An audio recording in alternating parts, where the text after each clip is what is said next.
In the United Kingdom, a fire erupted at London's Luton Airport, suspending all of its flights. Emergency services say 5 people were admitted to the hospital. More details on this later in the news. Good evening, I am Gianna Llanes. I am Nina Richie, Alagao-Flores. This is Mata ng Agila International. And now for the headlines. The Philippines vows stronger ties with Sri Lanka and Uganda. Seoul seeks deeper defensive ties with the Philippines.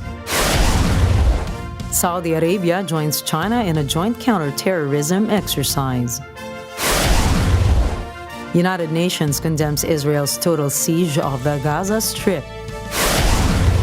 And European Union issues an ultimatum to Elon Musk over disinformation on the social media platform X.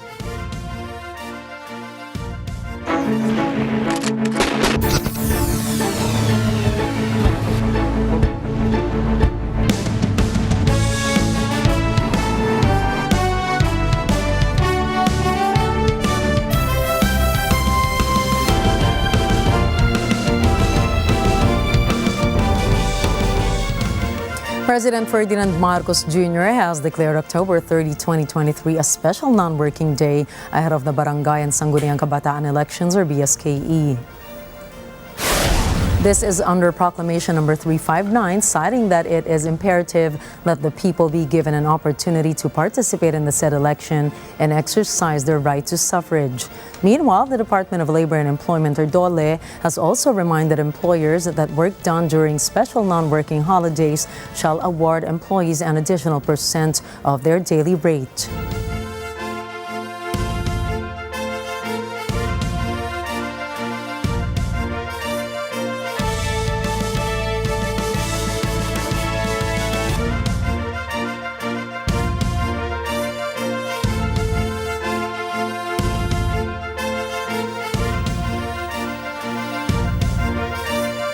The Philippine Statistics Authority data show that the country's trade deficit narrowed in the month of August. This was due to exports rebounding while imports continued to contract. The country's exports gained 4.2% on a year-on-year basis, while imports slipped to 13.1%, improving from the previous month's 15.2%.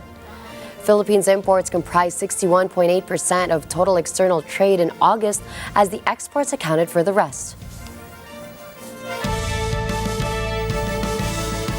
The House of Representatives has made an adjustment in the proposed budget for 2024, removing a total of 1.23 billion pesos from confidential and intelligence funds allocated to various government agencies. Vin Pascua tells us more. Notable agencies affected by this reduction include the Office of the Vice President, Departments of Education, Agriculture, Information and Communications Technology, and Foreign Affairs. The Department of Foreign Affairs recently declined the Senate's offer for confidential funds aimed at enhancing diplomacy efforts abroad. Consequently, the 1.23 billion pesos has been reallocated to security agencies responsible for monitoring and safeguarding the country's territorial rights in the West Philippine Sea. Vin Pascua reporting for Mata ng Agila International. Trusted, connected, on point. The Senate has given its approval for the Office of the President's budget for the year 2024, amounting to 10.7 billion pesos. Following the tradition of parliamentary courtesy, members of the House Committee also expedited the approval of the proposed allocation. Comparatively, this total budget surpasses the 8.9 billion pesos allocated to the office for this year, 2023. A significant portion of the approved budget, about 4.5 billion pesos, is designated for confidential and intelligence funds. The peso rebounded against the dollar on Wednesday amid the ongoing conflict between Israel and Hamas. Data from the Bankers Association of the Philippines website shows the local currency closed at 56 pesos and 75 centavos versus the dollar, strengthening by 7 centavos from Tuesday's 56 pesos and 82 centavos. Economists say the Israel-Hamas conflict is tearing holes in global economic recovery. Gold and the US dollar, the usual safe haven, are climbing. Analysts predict the Philippine pesos will have knee-jerk responses depending on how long the conflict in the Middle East lasts.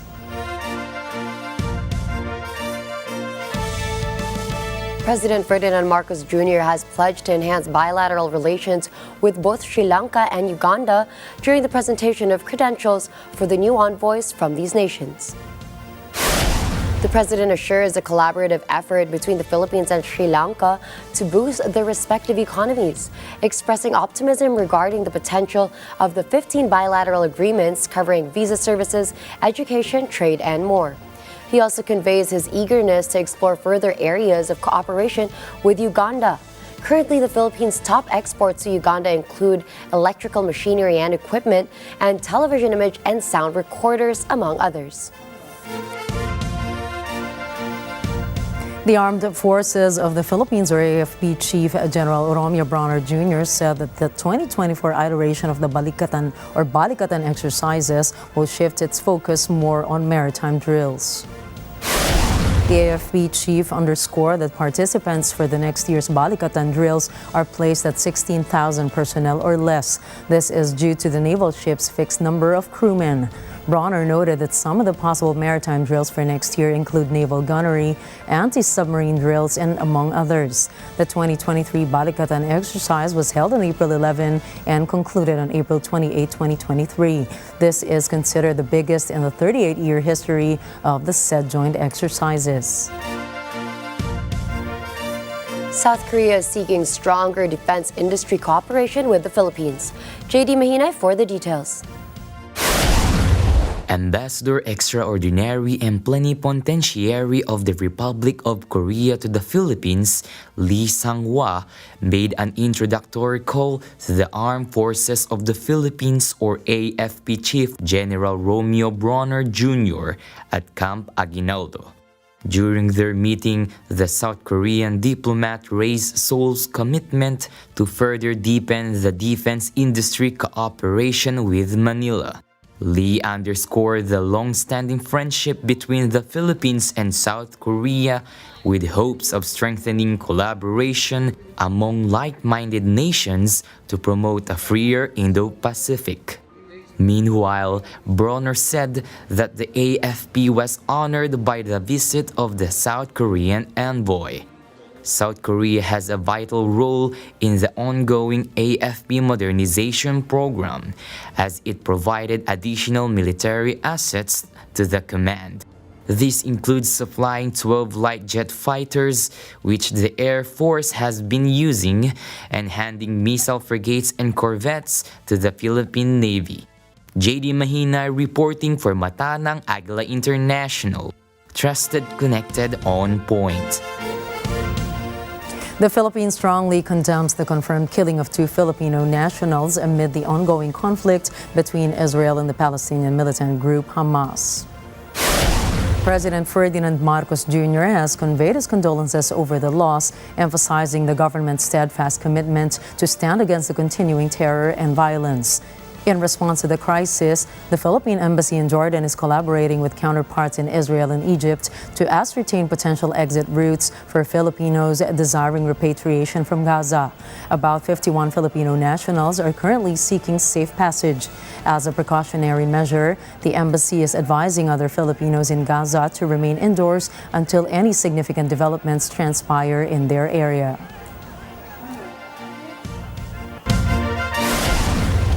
Coming up, China and Saudi Arabia kick off a major joint operation.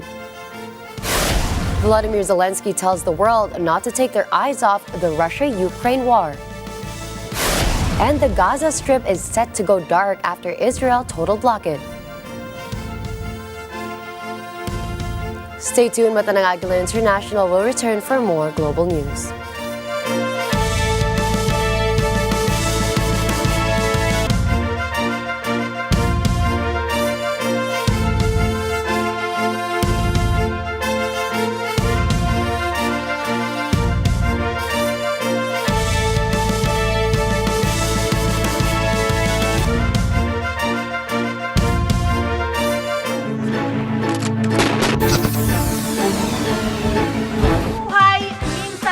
Dumating ang taong masasabi mong tunay tunay na kaibigan. Yep! At kapag siya'y natagpuan na, huwag mo nang pakawalan. Ang tunay na kaibigan, laging nandyan kahit kailan. Handang gawin ang lahat, maging happy ka lang. Gagawin ang Afro-Fang para sa'yo, para sa pamilya, at para sa bayan. Tulad na lang ng inyong mga bagong kaibigan. Tuwing umaga, Love! Tunipet And everything! Lunes hanggang Biyernes, 6:30 ng umaga sa Net 25! Let's get there! Love Tunipet and everything! Love Tunipet and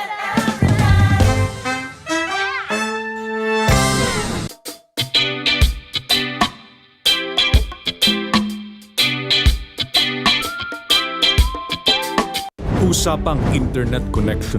Bakit po nananatiling mabagal pa rin ang internet? Over-subscribe, lack of infrastructure. 30% of our Filipino are not reachable by this technology yet. Posible ba ang Digital Pilipinas? Yan ang hahanapan ng sagot kasama si Atty. Sal Panelo at Dennis Anthony Uy, CEO ng Converge ICT. Sa Counterpoint, tuwing Miyerkules alas 10:30 ng gabi dito sa Net 25. Meron din isang Dennis Uy na sumikat. Napagkakamalan ba kayo?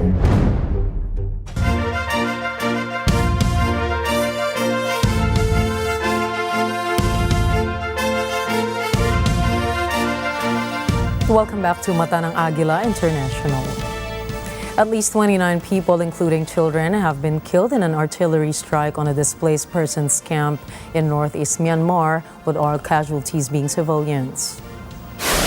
The camp is in an area controlled by the Kachin Independence Organization, one of several ethnic insurgent groups which have been fighting for self-rule for many decades, claiming that the most recent attack was one of the deadliest attacks in the 63-year-long conflict in Kachin State. Kachin officials say the armed forces have scaled up attacks on KIO-run areas over the past year because of growing Kachin support for other insurgent groups fighting the military government. Much of Myanmar has been embroiled in a wider civil war since a 2021 military coup displaced the country's elected government.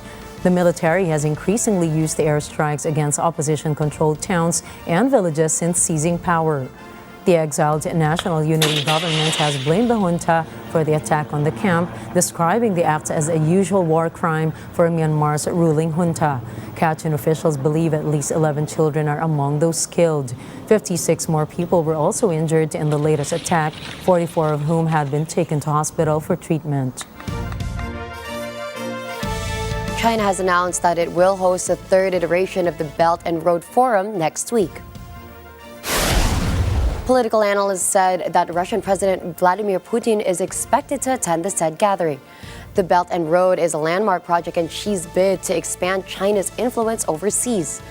Beijing said that it had now inked over $2 trillion in contracts around the world. Meanwhile, critics accuse China of luring lower-income nations into debt traps by offering huge and unaffordable loans through the initiative. Moscow has also announced that top Russian diplomat Sergei Lavrov will attend and hold talks with Chinese counterpart Wang Yi. China and Russia have considered themselves as strategic allies through partnership and economic and military cooperation. China and Saudi Arabia have kicked off the second iteration of their joint counterterrorism drill amid Israel-Hamas war. Dubbed as Blue Sword Drills 2023, it focuses on overseas maritime counterterrorism operations and is divided into 3 phases. This includes basic and specialized training as well as comprehensive exercise. China's People's Liberation Army said more than 100 training participants from both sides attended the opening ceremony of the drills. The two nations held the first iteration of the said drill in 2019 at the sea near the Saudi port of Jeddah. Finland says damage to an underwater natural gas pipeline with Estonia may have been deliberate and was probably caused by external activity. Tieto siitä, että Rajavartiolaitos ja Merivartiosto ovat löytäneet putken vuotokohdan, saatiin tänä aamuna. Vuotokohta sijaitsee Suomen talousalueella. Alustavan arvion mukaan havaittu vaurio ei ole voinut syntyä putken tavanomaisen käytön tai paineenvaihtelun seurauksena. On todennäköistä, että vauriot ovat seurausta ulkopuolisesta toiminnasta. The Baltic Connector pipeline was shut down after a sudden drop in pressure. Finland's Prime Minister Petteri Orpo said that the source of the leak had been found and was being investigated by both countries. Norway's Seismological Institute Norsar said it had detected a probable explosion along Finland's Baltic Sea coast that measured just 1.0 on the Richter scale, which was comparatively smaller than the explosions that targeted the Nord Stream pipeline back in 2022. Finnish authorities said damage to the cable and pipeline damage happened at two different spots in Finland's exclusive economic zone. But when asked regarding the possibility of Russian involvement, they were quick to denounce any speculation. Minusta nyt on tärkeää, että asiaa tutkitaan perinpohjaisesti, kerätään kaikki se tieto, mitä saatavilla on, ja ei tehdä liian pitkälle meneviä johtopäätöksiä tässä vaiheessa, ja ehkä osoittaisin kysymyksen. The pipeline is Finland's only direct link to the wider European Union's gas network. Nevertheless, Finland's Prime Minister Petteri Orpo said there were enough alternative sources of gas to ensure the country's energy security was not at risk. The damage to the Baltic Connector pipeline has revived concerns about energy security following the Nord Stream pipeline blast last year. The Baltic Connector opened in 2020 and is used to send gas between Estonia and Finland, depending on which country is most in need at any point.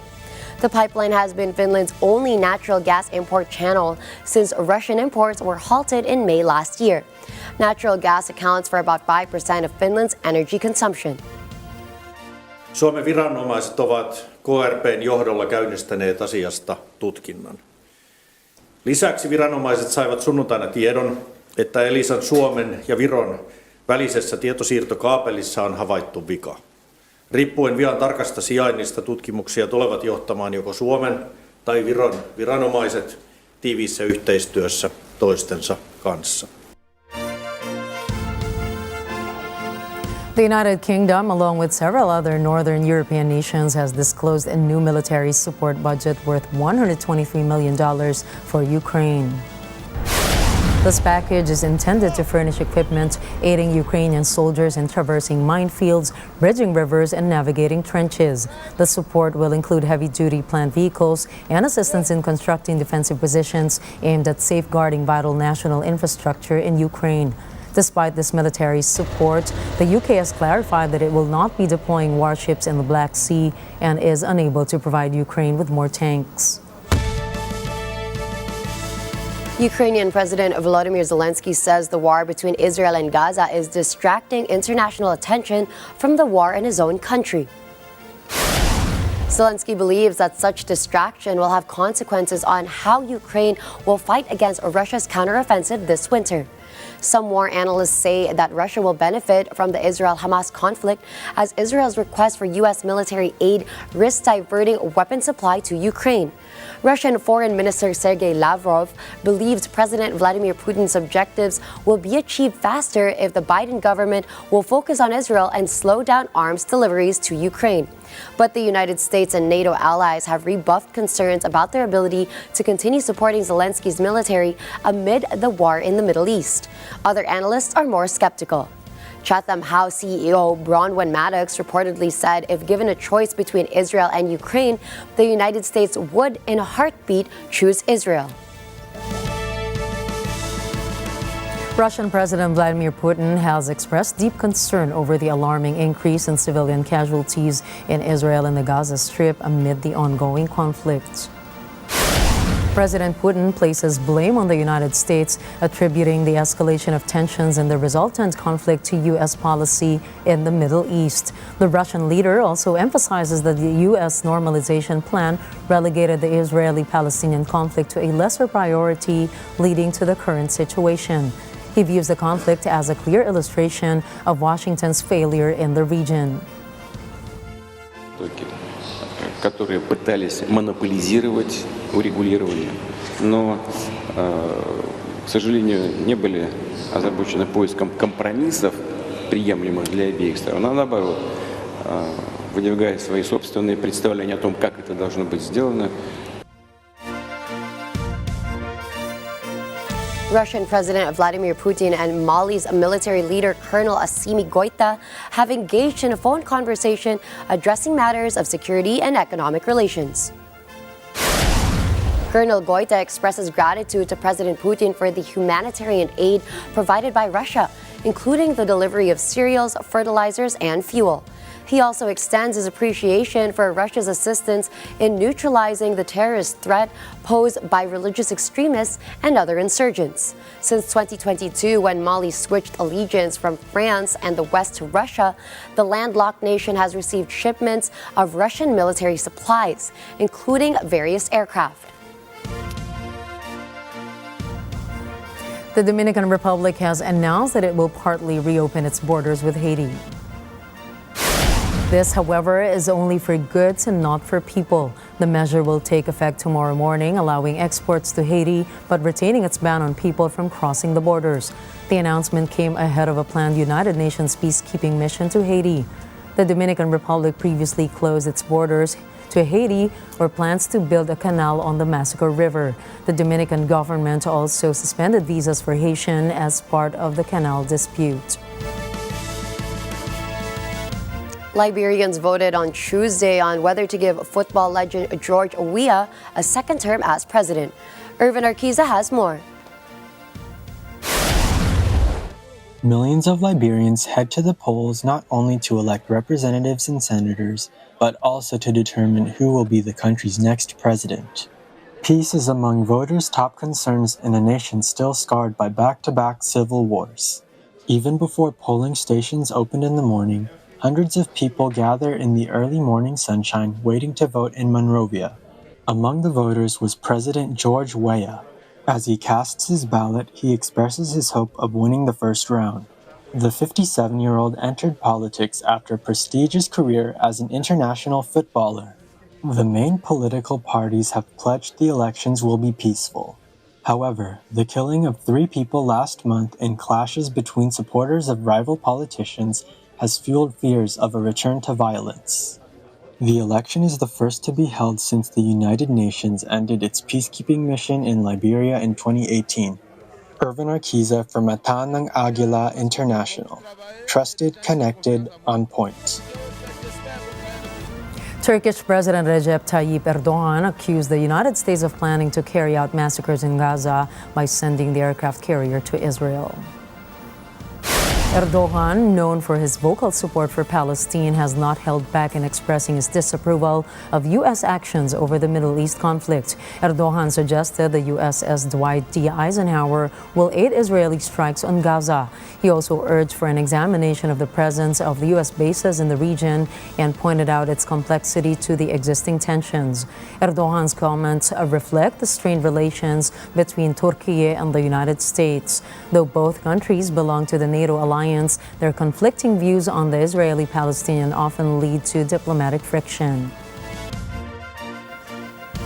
France and Spain rejected the proposed suspension of European Union aid to the Palestinian territories. Earlier this week, the EU said they will review sending aid to Palestine after Hamas' assault against Israel. But France asserts it was against suspending aid that directly benefits Palestinians. Last year, France contributed 95 million euros in aid to support water, health, food security, and education of Palestinian populations. Spanish acting Foreign Minister José Manuel Albares insists Palestinian territories will likely need more aid shortly after the Hamas Saturday attack on Israel and Israel's subsequent bombardment of Gaza. Albares considers the aid flow crucial for the Palestinian population. Suspending it, he says, would be counterproductive. EU foreign ministers will meet to discuss the issue soon. Following the declaration of Israel declaring a total blockade of the Gaza Strip, 400,000 Gaza residents have lost water and sanitation services. According to the UN Health Services, supplies for 7 hospitals have already run out. Gaza's power authority said that its sole power plant will run out of fuel within hours, leaving the territory without electricity after Israel cut off supplies. All of Gaza's crossings are closed, including the Rafah border crossing with Egypt, which was the first border to be bombarded. As it stands, Rafah is the only border Gaza doesn't share with Israel, making it impossible to bring in fuel for the power plants or the generators on which residents and hospitals rely.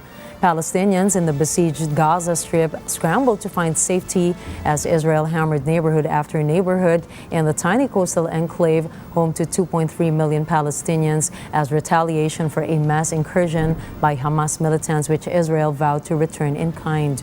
The war has already claimed at least 2,100 lives on both sides and is expected to escalate in the coming days. Conditions for Gaza are only bound to worsen as Israel has also angered Hezbollah on their flank side. So Israel is more than expected to proceed inward into a total occupation of the Gaza Strip. EU's High Representative for Foreign Affairs Josep Borrell said Israel is acting against international law. Borrell's comments put the EU at odds against Washington's stance, where the Biden administration has reportedly refrained from criticizing Israel's actions in Gaza.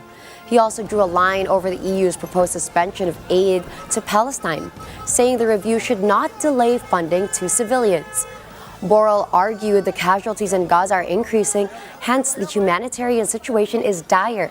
He said it would be a big mistake in this critical moment to stop supporting the poor people and war victims of Palestine.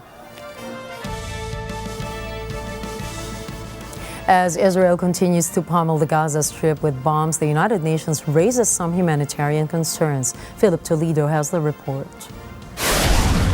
The UN Human Rights Chief Volker Turk voices her concerns on the reaction of Israel to the recent Hamas attacks. The imposition of sieges that endanger the lives of civilians by depriving them of goods essential for their survival is prohibited under international humanitarian law. She says that any restrictions on the movement of people and goods to implement a siege must be justified by military necessity. If not, she says such siege would amount to collective punishment. Turk says that vengeance is not the answer. She calls on both sides to defuse the situation. She adds that any loss of life would cause incalculable suffering on both Israel and the Palestinians' communities. Meanwhile, the UN is investigating alleged human rights violations in the Israeli-Palestinian conflict. The organization says it already has evidence that war crimes may have been committed since Saturday's surprise Hamas assault on Israel. Philip Toledo for Matanang Agila International, trusted, connected, on point. Up next, a second earthquake shakes Afghanistan just days after the first one. U.S. Congressman George Santos can add 2 more things to his rap sheet. And Elon Musk might be battling the EU over his disinformation policies. Matanang Agila International will be back with more global news.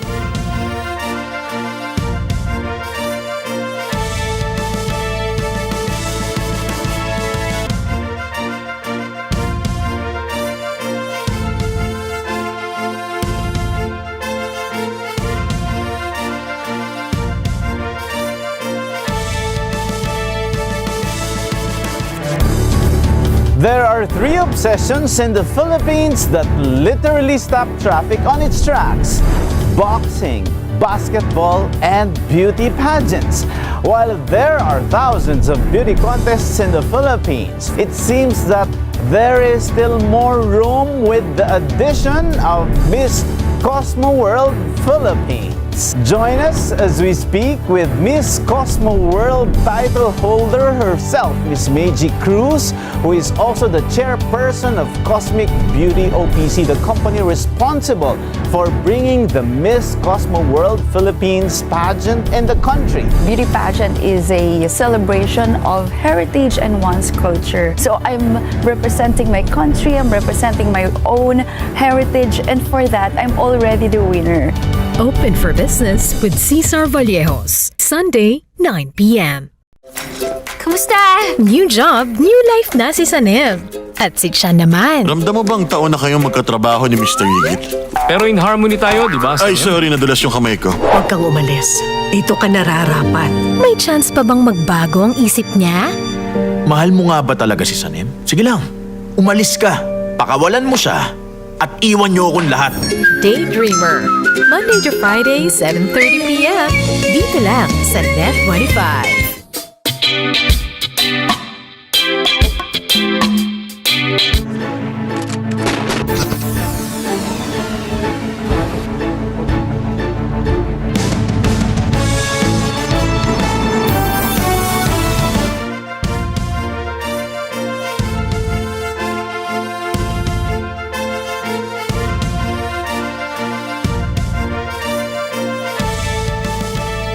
As Hurricane Lydia headed towards Mexico's Pacific coast, forecasters described it as an extremely dangerous Category 4 storm. As it made landfall, it was downgraded to a tropical storm, leaving one dead. Anna Cui with the details. In the seaside city of Puerto Vallarta, shopkeepers board up windows and pile up sandbags. This as Hurricane Lydia threatens to bring flooding and mudslides to the region.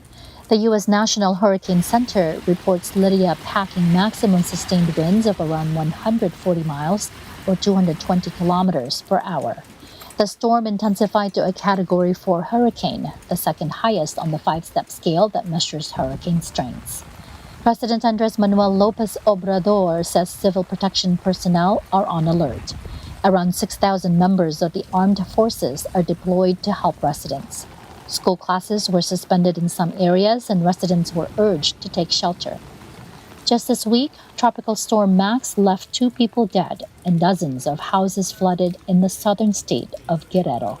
Anna Cui from Agila International, trusted, connected, on point. Weather conditions are making controlling wildfires in Argentina a challenge. Myla Simbulan gives us more details. Wildfires in the province of Córdoba in Argentina have caused widespread destruction. Residents have been told to evacuate. The fires broke out on Monday after a man lost control of the flames he was using to heat water in a kettle. The fires have been exacerbated by challenging weather conditions. Temperatures are soaring to around 35 degrees Celsius or 95 degrees Fahrenheit. Strong north winds gusting up to 70 kilometers per hour are also fanning the flames.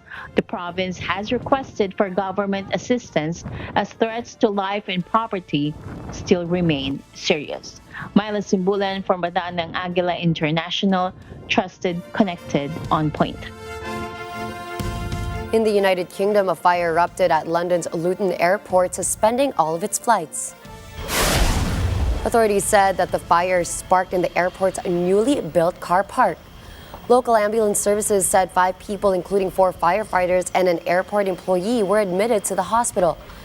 The Bedfordshire Fire and Rescue Service said that the building has suffered a significant structural collapse.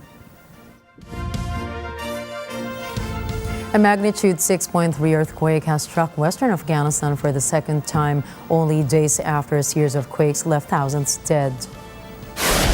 The powerful quake struck Herat province Wednesday morning.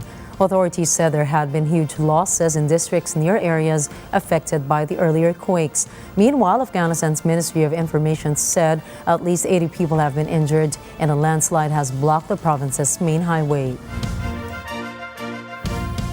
The White House has been busy in addressing the fallout from the Hamas attack on Israel. Mark Castillo has the details. President Joe Biden confirms U.S. citizens are among the dead from the Hamas siege on Israel. More than 1,000 civilians slaughtered, not just killed, slaughtered in Israel. Among them, at least 14 American citizens killed. He says that Americans are also among the large number of hostages taken during the attack. U.S. State Department spokesman Matthew Miller spells out what the U.S. expects. We have made clear that Hamas ought to release all of those prisoners immediately. That is our position. That is what we have advocated for. That's what we think Hamas should do. In addition to the hostages, White House National Security Advisor Jake Sullivan reports that Americans are also missing after the surprise attack on Israel. We believe that there are 20 or more Americans who at this point are missing, but I want to underscore and stress that does not mean necessarily that there are 20 or more American hostages. Just that is the number who are currently unaccounted for. Mark Castillo from Agila International, trusted, connected, on point. Retired Israeli striker Lior Asulin died during the Hamas surprise attack near the Gaza Strip. Local reports say Asulin was celebrating his 43rd birthday when several Hamas gunmen fired on the crowd. The Israeli Premier League club confirmed his death. Authorities say Asulin was one of the estimated 260 bodies retrieved by rescue services. In Canada, thousands rally in a show of support, some for Israel, others for Palestine. Our Toronto correspondent Asli Sakmar has that report. As a response to the recent violence in the Middle East, people in the city of Toronto have held protests that support Israel and Palestine. The pro-Palestine rally was held at the city center, Nathan Phillips Square, Monday afternoon. According to reports, there were about 1,000 people that marched towards the Israeli embassy on Queen Street. It was also reported that a group was seen waving Palestinian flags over the Gardiner Expressway. Ahead of this pro-Palestine rally, Toronto Mayor Olivia Chow had condemned the protest, calling it unsanctioned, and that any glorifying of the past weekend's indiscriminate violence, including the murder of women and children by Hamas, is deplorable. The pro-Israel rally was held on the same day at Mel Lastman Square in North York, Toronto. Mayor Chow, Premier Ford, and former Mayor John Tory were all in attendance, showing their support. The Toronto sign has been lit blue and white to show the city's solidarity with Israel. The Peace Tower in Ottawa has been illuminated the colors of Israel flag. All official flags in Toronto were also flown half-mast on Tuesday in light of recent events in Israel. Prime Minister Justin Trudeau has released an earlier statement expressing his solidarity, calling Canada's support for Israel stands ready and steadfast. In Toronto, Ontario, Asli Sakmar for Matanang Agila International. Trusted, connected, on point. In Spain, a runaway bus killed 3 pedestrians in Cadiz. Cadiz firefighting units said the bus ran over several people who were on the pavement, citing no one on the bus was injured. Spain's emergency services said 3 people were injured and taken to hospital for medical attention. Authorities said that the incident was apparently caused by a brake failure. Meanwhile, the city council said the driver of the bus tested negative for alcohol. Federal prosecutors added major allegations to the indictment charging the House Republican George Santos, who is currently on trial for fraud and lying about his campaign finance disclosures. The prosecutors presented evidence that he stole donors' identities and charged thousands of dollars to their credit cards without their knowledge. The new charges revealed in a superseding indictment increases the legal peril for the embattled congressman, given that his former campaign treasurer, Nancy Marks, pleaded guilty to defrauding the United States. The original indictment filed accused Santos of engaging in multiple instances of fraud, money laundering, theft of public funds, and making false statements. Santos, who won his congressional seat through a campaign built partly on falsehoods, pleaded not guilty to those charges. The updated 23-count indictment detailed 2 more fraudulent schemes, namely the credit card scheme and a conspiracy to submit false reports to the Federal Election Commission. In the credit card scheme, Santos is alleged to have devised a way to steal the identities and financial information of his campaign donors, which were used to charge their credit cards and cause money to be deposited into his campaign, other campaigns, and his own bank account. Prince Harry and Meghan Markle used or urged social media platforms to adopt better content moderation policies to protect young people's mental health. The couple's comments came after hearing from parents who lost children due to mental health challenges tied to social media use. A study funded by the United States National Institutes of Health showed people who use social media are 2.7 times more likely to be depressed. Hence, without disclosing names, Meghan said she and Harry had conversations with tech executives who vowed to create guardrails through social apps that can harm young people's mental health. Harry also said they are focused on what they can do behind the scenes to make social media a safer, better, and more positive environment. The European Union's digital chief Thierry Breton warned Elon Musk on his platform X and saying that it is spreading illegal content and disinformation after the Hamas attack against Israel. In a letter he posted on social media, Breton reminded Musk that EU law sets tough rules on moderating content, especially when it comes to violent and terrorist content that appears to circulate on the platform. He asked that X respond to his complaint within 24 hours and also get in touch with Europol, the EU police coordinating agency. Musk, meanwhile, responded to the letter inviting Breton to list the violations that he alluded to. Since the attack on Israeli communities by the Hamas militant group, web platforms have been swamped by posts containing fake or misrepresented reports and footage. While the confirmed death toll in the renewed war has now passed 3,000, unconfirmed, exaggerated, or false reports of atrocities have also proliferated. Experts fear these moves have increased the risk of misinformation, provoking real-world harm, amplifying hate and violence. Dorothy Hoffner, the 104-year-old woman whose recent skydive could see her certified by Guinness World Records as the oldest person to ever jump from a plane, has died. The sad news was announced by Hoffner's close friend, nurse Jo Conant, saying that she was found dead Monday morning by staff at the Brookdale Lakeview Senior Living Community. Conant said Hoffner apparently died in her sleep on Sunday night. On October 1, Hoffner made a tandem skydive that could land her in the record books as the world's oldest skydiver. She jumped out of a plane from 13,500 feet at Skydive Chicago in Ottawa, Illinois. Conant said he was working through paperwork to ensure that Guinness World Records certifies Hoffner posthumously as the world's oldest skydiver, but he expects that will take some time.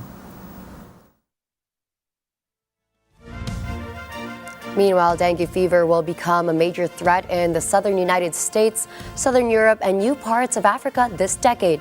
Natalie Peachy has the details. World Health Organization Chief Scientist Dr. Jeremy Farrar issued a warning on the rise of dengue cases within the decade due to increased rainfall and worsening climate conditions for multiple areas. Farrar says the rising threat of dengue fever is due to warmer temperatures, creating the conditions for mosquitoes that carry the infection to spread. Farrar says there is a need to prepare countries to deal with the pressure of dengue disease. He worries this illness could become a big issue in sub-Saharan Africa. Dengue is spread by infected Aedes aegypti mosquitoes, which behave differently from the malaria-carrying variety. This type of mosquito bites people indoors, and they bite all day rather than overnight. They also breed in very shallow water. Research studies estimate the rate of dengue disease has risen 8-fold globally since the year 2000. Driven largely by global warming and urbanization. Now, in 2022, 4.2 million cases were reported worldwide. Government health officials have warned that near-record levels of transmission are expected in 2023. Bangladesh is currently experiencing its worst-ever outbreak with more than 1,000 deaths. Health experts says there's no specific treatment for dengue, but there is a vaccine available. Farrar believes proper prevention is the best measure to fight the dengue disease. This includes triage plans for hospitals, scientific innovation, and urban planning to avoid areas of standing water near or in houses. Natalie Peachy reporting for Mata ng Agila International. Trusted, connected, on point.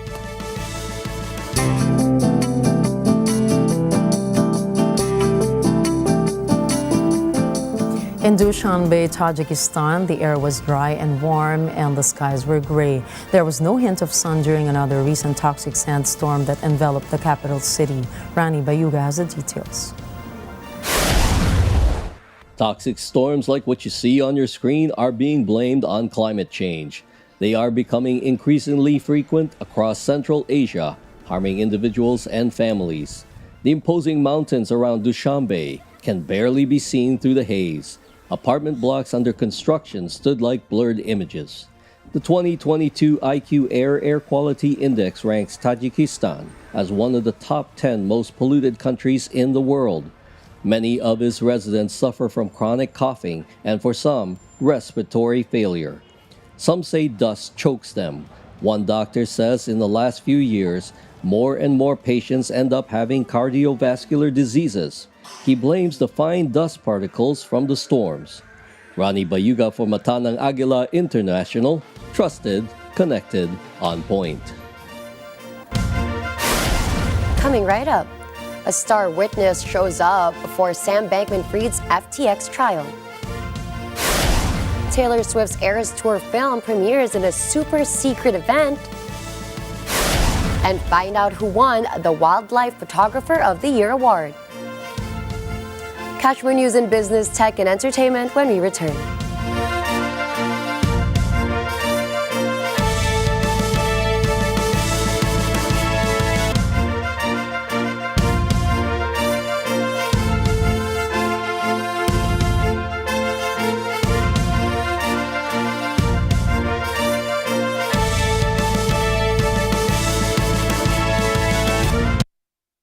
Kwentuhang makaka-relate kay you. Menopause. Yes. Meron ka bang nararamdaman ng mga signs ng menopause? Menopause really happens. In my case, I had a condition called endometriosis. Miss Corina, ganda po ng hair nyo. Ano pong shampoo nyo? Mapa-senior man kay you. My apos are here. They're here with me and they give me such joy. And so, kung hindi ako magtatrabaho, how could I spoil them? Yes. O Gen Z? Nar is actually an accent from Australia. So like when you say no, you don't say no. They say nar. Bida kayo dito. Shamay! So, Let's just always choose to be kind. Kada umaga! Kaya ugaliin ang tumutok kung saan masaya at maganda ang simula ng araw. 10 a.m. to 12, Lunes hanggang Biyernes, kada umaga.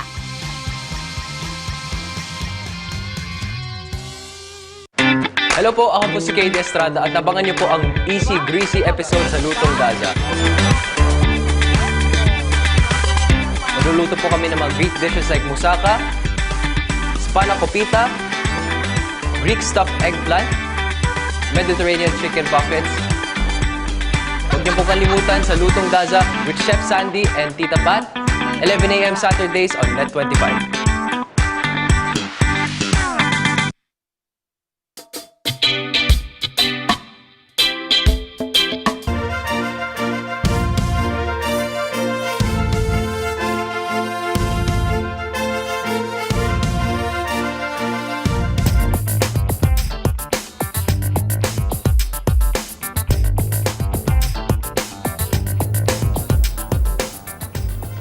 Disgraced crypto businessman Sam Bankman-Fried was the mastermind behind a scheme to defraud FTX clients of billions of dollars. The star witness in his U.S. trial testified on Tuesday. Percy Parlade has the report.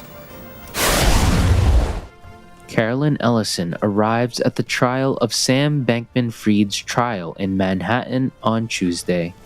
Bankman-Fried's former business partner and girlfriend said they had stolen around $14 billion from clients of the cryptocurrency exchange platform FTX before it collapsed into bankruptcy late last year.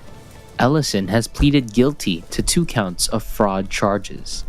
In exchange, she agreed to cooperate with the prosecution. After taking a good 10 seconds to identify Bankman-Fried in the courtroom, Ellison said Bankman-Fried directed her to commit the crimes. Bankman-Fried has been charged with 7 counts of fraud, embezzlement, and criminal conspiracy. If convicted, he could face a life sentence of more than 100 years in prison. Bankman-Fried's lawyers are expected to point blame at Ellison for the alleged fraud. Before Bankman-Fried's arrest late last year, the couple was living in a luxury apartment complex in the Bahamas. Percy Parlade for Mata ng Agila International. Trusted, connected, on point. HSBC has signed an agreement to buy Citi's $3.6 billion assets and deposits in mainland China. The deal comprises retail wealth management business as of August this year and includes customers across 11 major cities. HSBC Chief Executive Officer Nuno Matos says the acquisition will be integrated into the company's wealth and personal banking business unit. The deal is expected to close in the first month of 2024.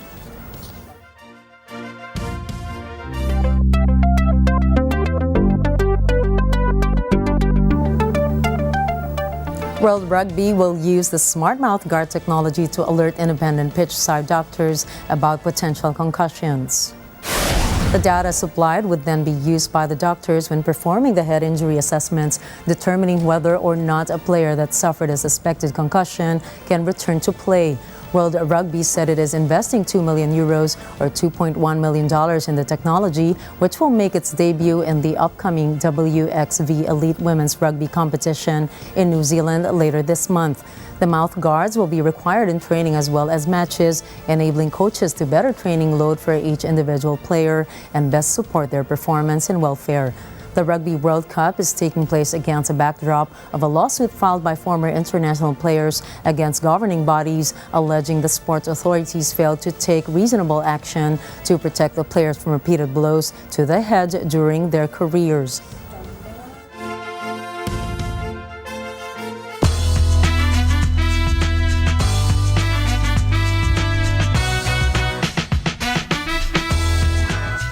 Taylor Swift's power knows no bounds as a world-famous outdoor mall is shutting down for the entire day for the world premiere of Taylor Swift's Eras Tour. The Grove, a well-known Los Angeles outdoor mall, will host the unveiling of the highly anticipated film for 2,200 lucky fans in its 14 AMC theaters. Security will be in full force to make sure no one other than invited guests gets in. As of Tuesday night, barricades have been set up. As for the presumed guest of honor, we don't know if Taylor will show up, but given the level of security and secrecy behind the event, we can pretty much assume that the pop megastar is bound to make an appearance. The Natural History Museum has awarded new winners for the Wildlife Photographer of the Year. Catherine Urtula has the story. French underwater photographer and marine biologist Laurent Balesta has once again clinched the eminent Wildlife Photographer of the Year title for the Golden Horseshoe. His winning photograph showcases a tri-spine horseshoe crab gliding through Pangatalan Island in the Philippines, accompanied by 3 golden chevali fish. Judging panel chairwoman Kath Moran lauded the image as luminescent, underscoring its significance in depicting an ancient species now under threat. Balesta is only the second person in the Natural History Museum's competition to have won the prize twice. His first award was in 2021 for a shot called Creation, a rare sight of camouflage grouper fish leaving a mating frenzy in Focarava, French Polynesia. Meanwhile, the Young Wildlife Photographer of the Year award went to the 17-year-old Carmel Beckler from Israel for his long exposure image titled Owl's Roadhouse. While hiding in the family car, he captured several barn owls in a hollowed-out concrete building by a roadside. In its 59th year, the Wildlife Photographer of the Year is produced by the Natural History Museum of London, where winners were selected from nearly 50,000 entries from 95 countries. By showcasing the diversity of life on Earth, the competition hopes to inspire people to care and advocate for the natural world. The images will be exhibited from Friday at the museum before touring internationally. This year, the exhibition will also feature videos showing the impact of wildlife photography and promoting actions visitors can take to protect the planet. Catherine Urtula for Mata ng Agila International. Trusted, connected, on point.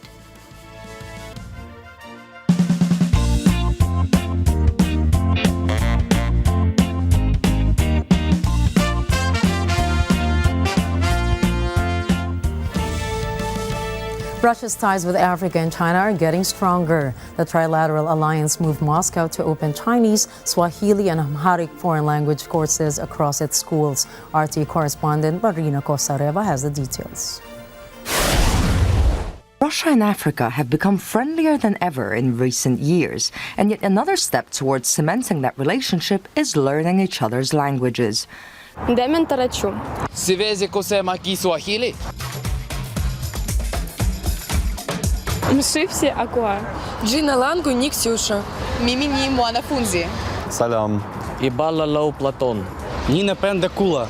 Karibu chai, Bwana. This September, a handful of public schools across Moscow began teaching Amharic and Swahili. I visited two of them to see just how much interest there is. It all started when we went to the university where they told us about Amharic. Even then, we were told that we might be able to study it. I was happy because this is a unique opportunity. This school was attended by the late Russian diplomat and former UN ambassador Vitaly Churkin, so it makes sense that this was among the schools chosen. We must understand that the options to learn this language are divided into two parts for our graduates. On the one hand, African countries are a promising market, and graduates with knowledge of the Amharic language could be in demand for businesses or future investors. On the other hand, one of the UN's institutions is located in the capital of Ethiopia. So far, 2 African languages are on offer here in Moscow. Amharic, which is the official language of Ethiopia, but also used in other parts of Eastern Africa, and Swahili, which is the official language of Kenya, Tanzania, and the African Union as a whole. For centuries, students around the world were taught English, French, German, or Spanish as a foreign language in schools. It was always something European, definitely not Asian or African, but not here in Russia. Take the school, for example, where Chinese is the first language, and now they're introducing Swahili as well. Let's check it out. My colleagues and I thought for a long time about how we could promote rare and special languages at this high school level. Last year, we entered into an agreement with the Moscow State University, and they asked if we would like to study an African language in addition to Chinese. Of course, we agreed. We were ready. Anything interesting is sure to come to us.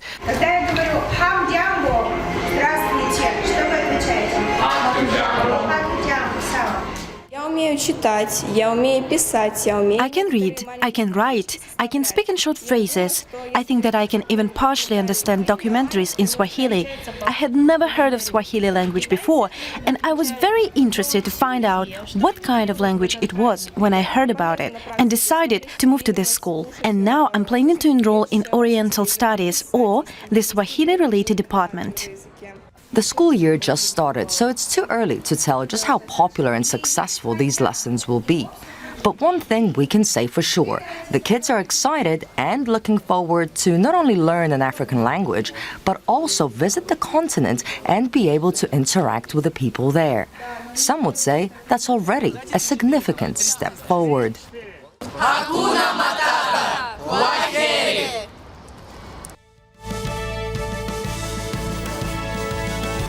And to cap off the night, here's a quote from American author William Arthur Ward. The adventure of life is to learn. The purpose of life is to grow.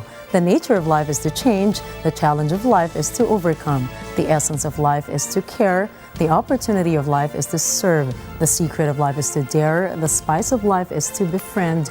The beauty of life is to give. You just really well defined the meaning of life, and I think what we can take from that is that we can't take our life for granted. I love that it starts that the adventure of life is to learn, because I feel like you have to be open to learning all the time, no matter what it is. Even if you're an expert at it, you have to be open to learning. That is so right. And even if life is so full of complexities, I believe it remains beautiful and that there is so much to learn from it, and it's quite an adventure. It is. Crazy adventure. And that's a wrap for tonight's news. Catch the latest updates on our social media channels. I am Gian Llanes. I am Nina Richie Alagao-Flores. This is Mata ng Agila International. Trusted, connected, on point.